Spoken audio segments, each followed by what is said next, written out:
Welcome to Facts TV News, where everything is true. Baby boy among 5 people shot in Dunkirk. A baby boy was among 5 people shot on Pine Street in McIntyre Villa, also known as Dunkirk, in eastern Kingston on Tuesday afternoon. According to preliminary reports, at least one of the victims have died, while the others are being treated at hospital.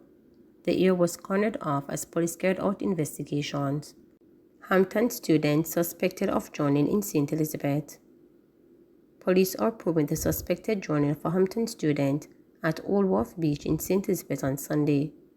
The deceased has been identified as Issa Richgar, 18, a resident of Malvern in St. Elizabeth. A police report said about 2 p.m., Richgar and relatives were swimming at Old Wharf Beach when she got into difficulties and was pulled into deep waters by a wave. The police stated she was pulled out of the water by family members and transported to hospital, where she was pronounced dead. Man accused of triple murder gunned down in Montego Bay. A man who was charged in connection with a triple murder in New Hampton, St. James on June 2nd was shot and killed by unknown assailants on his way from the St. James Parish Court on Tuesday. He is 28-year-old Wesley Reed, otherwise called O'Shane. Reed was reported walking with his mother along Harbour Street in Montego Bay when he was shot. He ran, but died shortly after in the vicinity of the shooting. Reports suggest his mother was also shot. Her condition is not known. Reed was charged with 3 counts of murder, possession of prohibited weapon, and using a firearm to commit a felony. The charges relate to the deaths of 38-year-old Conrad Lawrence, otherwise called Beanie, a warehouse attendant, 38-year-old Siobhan Gardner, otherwise called King Kong, and Kong Terry, a Tyler, and 56-year-old Callisto Morris, otherwise called Shutter, a taxi operator, all of Roehampton, St. James. Reed was out on bail. Chief Justice laments that in Western Jamaica, people within hotel and financial sectors shine away from jury duty.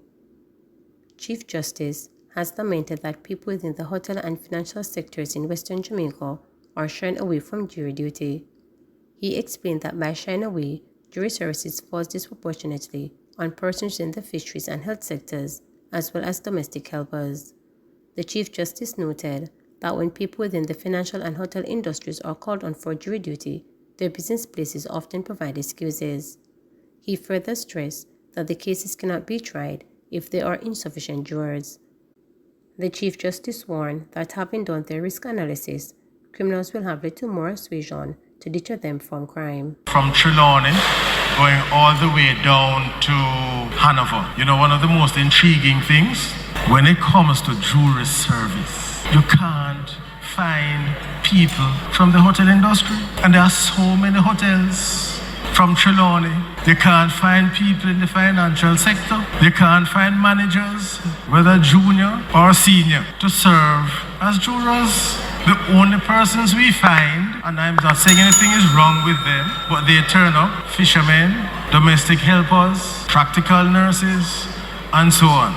And so the burden of jury service falls disproportionately on these persons. So when the police happen to find someone from middle management, from the hotel, financial sector, and other sectors to serve, you know what happens? A letter comes in to say Mr. John Brown is desirous of serving, and he takes his civic responsibility very seriously. However, our company is engaged in whatever the critical exercise is. And so he won't be available at the time that the person is always the duration of the circuit. Not saying I can come the first week, but I can't come the second week. It is always the duration of the circuit. Think of yourself as a rational criminal. You are here and you are arrested and charged. You know about the conviction rate. You know about the delays in getting the forensic certificates. You don't know that we have a jury problem. So if I am a criminal or you are a criminal, why would you be concerned about what the penalty is? That can't be a concern of yours, because the likelihood of the penalty being imposed on me is not very great. And criminals, like everybody else, they do the risk analysis. Moral suasion hasn't stopped them. So if the penalty is harsh, but the certificates don't come, the penalty is harsh, the jurors are in short supply, what does it matter how harsh the penalty is? It doesn't matter. So these are things that we need to do to fix the question of crime, not just in Montego Bay, but all over. Shanika's killer was on bail. Maria Morrison, who was convicted for the murder of 15-year-old Shanika Gray, was on bail for another murder committed with a knife at the time of her death in 2017. He was granted bail in October 2016, 3 months before the schoolgirl was killed. The other murder charge still hangs over his head, as the case is still before the court. Those were some of the details that emerged on Monday as the murder trial for Morrison's co-accused Gregory Roberts continued. Throughout the day, defense attorney Leroy sought to establish the role Morrison played in the teenager's demise. Last week, Morrison testified that he, at Roberts' request, recorded Roberts stabbing Shanika to death. He passed the phone to me, saying, "Dog, video this for me." And I'm videoing now. He had the knife and started to stab her. She started crying and bawling, even saying, "Lord, this is what you're going to let happen to your daughter?" Morris testified. On Monday during cross-examination, Leroy asked Morrison, "Do you have a knife that night?" Morrison answered no. "Did you threaten the girl or give any orders?" the attorney asked. Again, Morrison replied no. "Did you stab the girl?" the attorney pursued. "No, I did not stab her. The only thing I did was to hold the phone," Morrison replied. "The only thing you admitted to was that you had sex with the girl and that you did not force her. Is that correct, sir?" the attorney asked Morrison, who replied in an affirmative. "Do you participate in any killing?" Leroy inquired once more, but Morrison flatly said no. When asked again if he had sex with the teenage girl against her will, Morrison said no. By law, he is guilty of murder because of his actions at the scene. The revelation that Morrison was on bail at the time of Shanika's murder was no doubt through long-running concerns that individuals on murder or gun charges typically commit other offenses while they are on bail.